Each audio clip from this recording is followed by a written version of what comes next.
আসসালামু আলাইকুম। চিকেন স্টাফার্ড বান এটা কিন্তু ছোট বড় সকলেরই পছন্দের খাবার। তবে ফাস্টফুড দোকান থেকে কিন্তু এটা খুব চড়া দামে কিনে খেতে হয়। তো বাসায় যদি হুবহু বেকারির মতো তৈরি করে নিতে পারেন তাহলে কিন্তু আর দোকান থেকে চড়া দাম দিয়ে খেতে হবে না। তো আজকে আপনাদের সাথে শেয়ার করব হুবহু বেকারির মতো চিকেন স্টাফার্ড বান রেসিপি। তো প্রথমে এখানে আমি 1.5 কাপ কুসুম গরম লিকুইড গরুর দুধ নিয়ে নিয়েছি। এই দুধের মধ্যে দিয়ে দিচ্ছি আমি 2 টেবিল চামচ পরিমাণ চিনিটা গলিয়ে নেওয়ার পর দিয়ে দিচ্ছি 1 চা চামচ পরিমাণ ইস্ট। এখন এই ইস্টটাকে আমি 3 থেকে 4 মিনিট এইভাবে ঢেকে রেখে দেবো। তো 3-4 মিনিট পর দেখতেই পাচ্ছেন আমাদের ইস্টটা কিন্তু একেবারে ফুলে গেছে। ইস্ট যদি তলায় তলিয়ে যায় বুঝবেন যে ইস্টটা ভালো নেই, আর যদি ফুলে ওঠে তাহলে বুঝবেন ইস্টটা ভালো রয়েছে।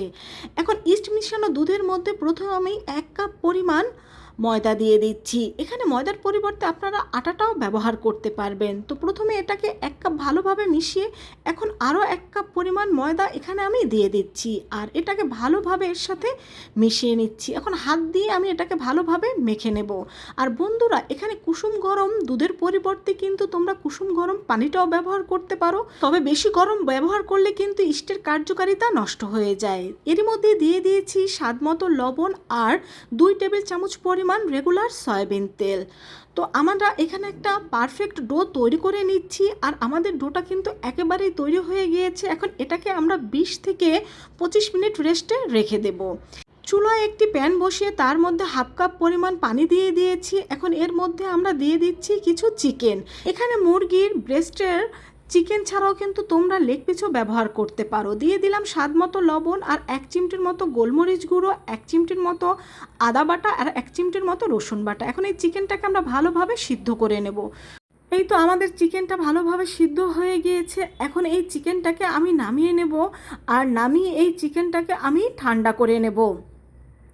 তো চিকেনটা ঠান্ডা করে নেওয়ার পর এখন হাত অথবা কাঁটা চামচ দিয়ে চিকেনটাকে আমরা এইভাবে করে ছাড়িয়ে নেব।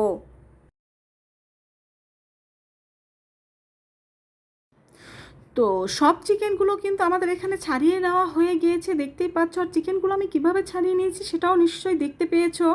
এখন একটা প্যানে আমি দিয়ে দিচ্ছি 3 টেবিল চামচ পরিমাণ রেগুলার সয়াবিন তেল, আর দিয়ে দিচ্ছি 1 কাপ পরিমাণ পেঁয়াজ কুচি। এই পেঁয়াজটাকে আমি হালকা করে একটু ভেজে নেব।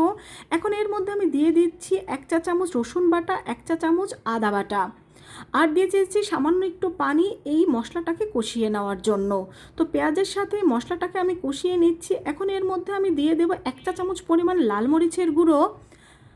এই মরিচের গুঁড়োটাও কিন্তু এর সাথে আমি ভালোভাবে কষিয়ে নিচ্ছি। আর এখন দিয়ে দেবো আমি কিছু কাঁচামরিচ কুচি, আর দিয়ে দেবো এখানে কিছু গাজর কুচি। এই গাজর কুচিটা অপশনাল, এটা চাইলে আপনারা বাদ দিতে পারেন। আর ঝালের ক্ষেত্রেও আপনারা আপনাদের পছন্দ মতো ঝালটা ব্যবহার করতে পারেন।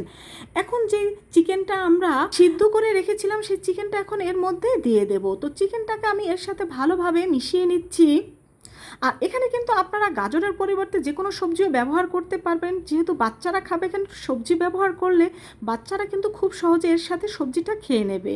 এখন এখানে আমি দিয়ে দেব 2 টেবিল চামচ পরিমাণ ময়দা। এখন এই ময়দাটাকে আমি একটু ভেজে নেব। তো ময়দাটা ভেজে নেওয়ার পরে এখন সব কিছুর সাথেই কিন্তু এই ময়দাটাকে আমি ভালোভাবে মিশিয়ে নেব। তো ভালোভাবে মিশিয়ে নেওয়ার পর এর মধ্যে আমি দিয়ে দেবো 1/2 কাপ পরিমাণ গরুর লিকুইড দুধ। এখানে দুধের পরিবর্তে পানিটাও দিতে পারবেন, তবে দুধ দিলে এর টেস্টটা কিন্তু অনেক ভালো আসে। আর বেকারিতে কিন্তু এখানে গুঁড়ো দুধটাও ব্যবহার করে। তো দিয়ে দিয়েছি স্বাদমতো লবণ, 1/2 চা চামচ গোলমরিচের গুঁড়ো ও 1.5 টেবিল চামচের মতো টমেটো সস। এখন সব কিছুর সাথে চিকেনটাকে আমরা একসাথে ভালোভাবে রান্না করে নেব। আর দিয়ে দেব 1 টেবিল চামচ পরিমাণ চিনি। তো সব কিছু ভালোভাবে আমাদের রান্না করা হয়ে গিয়েছে। এখন এটাকে নামিয়ে আমরা ঠান্ডা করে নেব। তো 20 মিনিট পরে দেখুন আমাদের ডোটা কিন্তু একেবারে ফুলে ডাবলের চাইতেও বেশি হয়ে গিয়েছে। এখন এটাকে আমরা ভালোভাবে মেখে নেব, আর মেখের ভিতর থেকে বাতাসটা বের করে নেব। আর এখানে স্টাফার্ড বানের জন্য আমরা পারফেক্ট একটা ডো তৈরি করে নেব। তো আমাদের ডোটা তৈরি হয়ে গিয়েছে। এখন এর থেকে আমি ছোট ছোট লেচি কেটে নেব। আর এই লেচি দিয়ে আমি রুটি তৈরি করে নেব। তবে এই রুটিগুলো কিন্তু একেবারে বেশি পাতলা বা একেবারে বেশি মোটা হবে না, রুটিগুলো ঠিক এইভাবে করে তৈরি করে নিতে হবে। তবে আপনি যদি আরও বড় তৈরি করতে চান সেক্ষেত্রে আরও বড় করে তৈরি করে নিতে পারেন, আরও ছোট তৈরি করতে চাইলে ছোট করে তৈরি করে নিতে পারেন। এখানে আমি মিডিয়াম সাইজের চিকেন স্টাফড বান তৈরি করে নিচ্ছি, আর এখানে পুরটাও আপনারা আপনাদের ইচ্ছে মতো ব্যবহার করতে পারেন। তো আমি সামান্য পানি লাগিয়ে নিয়েছি, পানি লাগিয়ে কিন্তু এটাকে আমি ভাঁজ দিয়ে দিয়েছি, এতে ভাঁজগুলো খুলে যাবে না। এখন এর চারপাশটা আমি এইভাবে করে কেটে নিচ্ছি একটা ডিজাইনের জন্য। তো কেটে নেওয়া হয়ে গেলে এখন এর উপরে আবার আমি পানি লাগিয়ে দিচ্ছি। পানি দিয়ে দেওয়ার পর এখন সে কাটা অংশ দিয়ে এইভাবে করে আমরা ডিজাইনগুলো করে দেব। এই পানিটা দেওয়ার কারণে কিন্তু এই ডিজাইনগুলো খুব সহজেই খুলে যাবে না। বন্ধুরা, এখানে আমার 2 কাপ ময়দায় 6টা চিকেন স্টাফড বান তৈরি হয়েছিল। তোমরা যদি ছোট সাইজ করে তৈরি করো সেক্ষেত্রে কিন্তু 10 থেকে 12টা তৈরি করে নিতে পারবে, আর আমি এখানে মিডিয়াম সাইজের তৈরি করে নিয়েছিলাম। তো একটা চিকেন স্টাফড বান আমাদের তৈরি। এখন একটা প্লেটে ময়দা ছিটিয়ে এর উপরে এটা আমরা রেখে দেব, আর এটাকে রেখে দিয়ে আমরা অন্য সবগুলো তৈরি করে নেব। তো এখানে আমি কিন্তু সবগুলো তৈরি করে নিয়েছি, দেখতেই পাচ্ছেন। আর এখানে কিন্তু মোট আমি 6টা তৈরি করে নিয়েছি।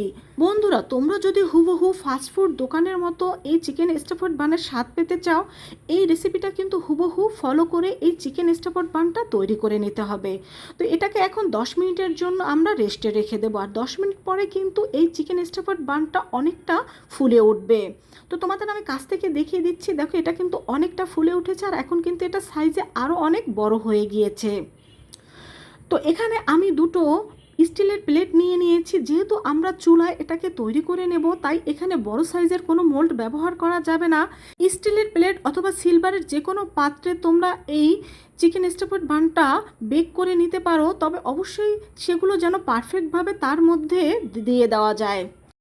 এই স্টিলের প্লেটের মধ্যে আমি সবগুলো চিকেন বান দিয়ে দিয়েছি। এখন এখানে আমি নিয়ে নিয়েছি একটা কুসুম। এখন এই কুসুমটাকে আমি ভালোভাবে ফেটিয়ে নেব, আর ফেটিয়ে নেওয়ার পর একটা ব্রাশ দিয়ে এই স্টাফড চিকেন বানের ওপর এই কুসুমটা আমি ভালোভাবে ব্রাশ করে দেব, এতে এগুলোর কালার অনেক ভালো আসে। তো এই প্লেট থেকে আমি একটা চিকেন বান সরিয়ে নিচ্ছি, কারণ এটা বেক হলে অনেকটা ফুলে যাবে, তখন একটার সাথে একটা লেগে যাবে, এজন্য আমি ওইটা আলাদাভাবে বেক করে নেব। তো সবগুলোর গায়ে দেখতে পাচ্ছ আমি ভালোভাবে ডিমের কুসুমটা লাগিয়ে নিয়েছি। এখন এগুলো আমরা বেক করে নেব। তো চুলায় আমি এখানে বড় একটা সিলভারের হাঁড়ি দিয়ে দিয়েছি, এর মধ্যে দিয়ে দিচ্ছি একটা স্ট্যান্ডটা দিয়ে দেওয়ার পর এর উপরে আমরা চিকেন স্টাফড বানের সে মোলটা দিয়ে দেব। তো অন্য চুলায় আমি আরেকটা এখানে ফ্রাই প্যান নিয়ে নিয়েছি, এর মধ্যে স্ট্যান্ড দিয়ে আর একটা চিকেন স্টাফড বানের মোল্ড দিয়ে দেবো। তো এটাকে আমরা ঢেকে দিচ্ছি, আর এর যে ছিদ্রটা রয়েছে সেটা টিস্যু দিয়ে বন্ধ করে দিচ্ছি। আর এখানেও আমরা ঢাকনা দিয়ে ঢেকে দিচ্ছি, আর এখানে একটা ভারী কিছু দিয়ে দেবো যাতে ভিতরের তাপমাত্রা বাইরে বের না হতে পারে। তো দুটো চুলায় আমি এটা বসিয়ে দিয়েছি। তো বন্ধুরা, 10 থেকে 15 মিনিট পর এইভাবে দেখতে পাবে যে চিকেন বানগুলো অনেকটা ফুলে উঠেছে। তো 30 থেকে 35 মিনিট পর বেক করার পরে দেখতে পাবে যে এর কালারটা সম্পূর্ণ চেঞ্জ হয়ে গিয়েছে, আর এটা ভালোভাবে বেক হয়ে গিয়েছে। আমার এই চিকেন বানগুলো বেক করতে 30 মিনিটের একটু বেশি সময় লেগেছিল। আর এগুলো আমরা যখন এই প্যানের মধ্যে দিয়ে দেব, প্রথমে ফ্রি হিটে 4 থেকে 5 মিনিট প্যানগুলো ভালোভাবে গরম করে নেব, তারপরে চুলার হিট একেবারে লো করে দেব। আর এখানে সিলভারের হাঁড়িটা দেখতে পাচ্ছ, এটা একটু ভালো কালার এসেছে, আর ননস্টিকের যে কড়াইয়ের মধ্যে আমি দিয়ে দিয়েছিলাম সেটা একটু কম কালার এসেছে। তবে প্রত্যেকটা চিকেন বানেই কিন্তু পারফেক্টভাবে বেক হয়ে গিয়েছে। এখন একটু ঠান্ডা করে নেওয়ার পর এগুলোকে আমি মোল্ড থেকে ছাড়িয়ে নেব। তবে তার আগে এর গায়ে আমি সামান্য একটু ঘি ব্রাশ করে নেব। ঘি ব্রাশ করে নিলে এটা দেখতেও সুন্দর লাগে, আর ঘিয়ের যে বাড়তি একটা সুগন্ধ রয়েছে সেটাও কিন্তু পাওয়া যায়। তো সবগুলো চিকেন স্টাফড বানে আমি ঘিটা ব্রাশ করে নিয়েছি, আর দেখতেই পাচ্ছ এখন কিন্তু একটা চকচকা ধরনের লুক চলে এসেছে। তো এখন একটা ছুরির সাহায্যে এটাকে আমরা এই মোল্ড থেকে ছাড়িয়ে নেব। এই ডিমের কুসুমটা দেওয়ার কারণে কিন্তু ডিমের কুসুমটা নিচে গড়িয়ে পড়ে এটা একটু লেগে পড়তে পারে, তখন এটাকে ছুরি দিয়েভাবে ছাড়িয়ে নিতে পারো। তো দেখতেই পাচ্ছ দুই পাশটাই কিন্তু পারফেক্টভাবে হয়েছে, আর প্রত্যেকটা চিকেন স্টাফড বান কিন্তু এখানে নরম তুলতুলে ও পারফেক্ট হয়েছে। তোমরা কিন্তু খুব সহজে এখন থেকে বাসায় এটা তৈরি করে নিতে পারো, আর বাসার ছোট বড় সবার এই চিকেন স্টাফড বান খাওয়ার আবদারটা পূরণ করতে পারো। এর ভিতরটা কতটা পারফেক্ট হয়েছে সেটাও দেখিয়ে দিচ্ছি। তো ভালো লাগলে অবশ্যই কমেন্ট করে জানাবে, বন্ধুদের সাথে শেয়ার করবে। আল্লাহ হাফেজ।